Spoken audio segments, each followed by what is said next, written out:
నమస్తే అండి, మీ పేరు? నా పేరు ఆనంద్ మేడం గారు. ఆనంద్ గారు, ఇప్పుడు మీరు చూస్తున్నారు కదా ఇండియన్ పాకిస్తాన్ మధ్యలో ఆపరేషన్ సింధూర్ అని చెప్పేసి నరేంద్ర మోదీ గారు పెట్టారు. సో ఈ టైంలో ఆపరేషన్ సింధూర్ అనేది కరెక్టే అంటారా? 100% కరెక్ట్ మేడం. నరేంద్ర మోడీ గారు ఉండబట్టే మన భారతదేశం సస్యశ్యామలంగా ఉంది. నరేంద్ర మోడీ గారు లేకపోతే మన ఈ పాటికి మనం అందరం అల్లకొల్లం అవుతుంటుంది. నరేంద్ర మోడీ గారి వల్లనే మనం ఈ రోజు అందరం జీవించి ఉంటున్నాం.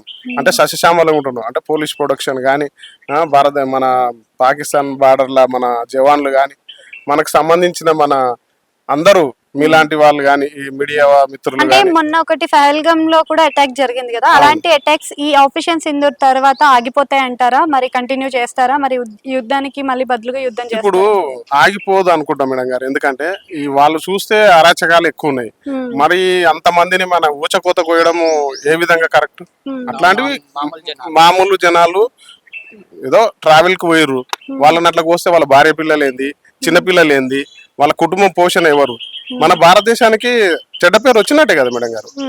నరేంద్ర మోడీ గారు తీసుకున్నది సరైన డిసిషన్ అని 100% డిసిషన్. పాకిస్తాన్ పని అయిపోతుందా? పాకిస్తాన్ పని అంత కరెక్ట్ మనం చెప్పలేము మేడం గారు. అది పైన వాళ్ళు రాజకీయ నాయకులు పెద్దవాళ్ళు కూర్చొని మాట్లాడుకుంటే ఇది ఓ విధంగా కొలికి వస్తుందని నేను అనుకుంటున్నాను మేడం గారు.